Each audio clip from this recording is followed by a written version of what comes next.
आज हम बात करने जा रहे हैं एक बड़े किसान आंदोलन की, जिसकी तैयारी जोरों पर है और जो 22 दिसंबर को ग्रेटर नोएडा के 0 पॉइंट पर होने जा रहा है। भारतीय किसान यूनियन ने इस दिन एक महाभारतीय महापंचायत बुलाने का ऐलान कर दिया है और इसमें सिर्फ स्थानीय किसान ही नहीं बल्कि नोएडा से लेकर आगरा तक के किसान एकजुट होकर अपनी आवाज़ बुलंद करेंगे। भारतीय किसान यूनियन के राष्ट्रीय प्रवक्ता राकेश टिकैत आज ग्रेटर नोएडा पहुंचे, जहां उन्होंने पदाधिकारियों के साथ अहम बैठक की।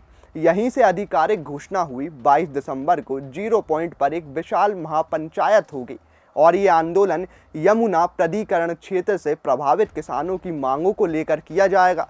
टिकैत ने साफ कहा कि ये आंदोलन छोटा नहीं होगा, आगरा तक के किसान इसमें शामिल होंगे और अपनी मांगों को सरकार तक पहुंचाने के लिए मजबूती से आवाज़ उठाई जाएगी। ग्रेटर नोएडा के बिरौंडी स्थित भाकियू कार्यालय पर हुई इस बैठक में यमुना प्राधिकरण से जुड़े जिलों के सभी जिला अध्यक्ष शामिल हुए। बैठक में रणनीति पर विस्तार से चर्चा की गई और आंदोलन की रूपरेखा तैयार हुई। टिकैत ने बताया कि ये महापंचायत शांतिपूर्ण होगी, लेकिन इसका प्रभाव इतना व्यापक होगा कि सरकार और प्राधिकरण दोनों को किसानों की आवाज़ सुननी ही पड़ेगी।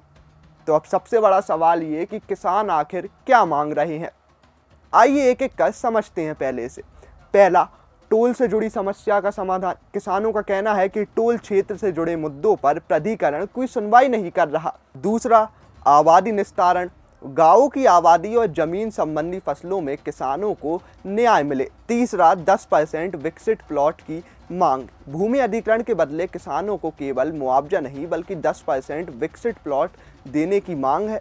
चौथा, 0 पॉइंट से आगरा तक सर्विस रोड। किसानों की ये मांग लंबे समय से चली आ रही है। यमुना एक्सप्रेसवे के साथ लगातार सर्विस रोड बने जिससे गांवों का संपर्क बना रहे। और पांचवा, उचित मुआवजा। प्राधिकरण द्वारा ली गई जमीन के बदले उचित और समाधान मुआवजा। टिकैत ने कहा कि यदि जरूरत पड़ी तो आंदोलन को आगे और तेज किया जाएगा। इस महापंचायत का मुख्य उद्देश्य है किसानों की आवाज़ प्रशासन तक साफ और मजबूती से पहुंचाना, सरकार को जमीन, मुआवजा और विकास कार्यों पर निर्णय लेने के लिए बाध्य करना।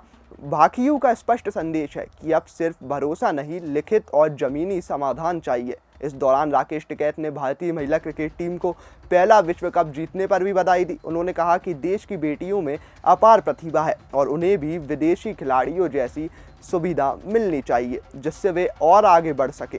तो अब 22 दिसंबर को ग्रेटर नोएडा के 0 पॉइंट पर किसान एक बड़ी ताकत के साथ उतरने जा रहे हैं। क्या सरकार उनकी मांगें मानेगी?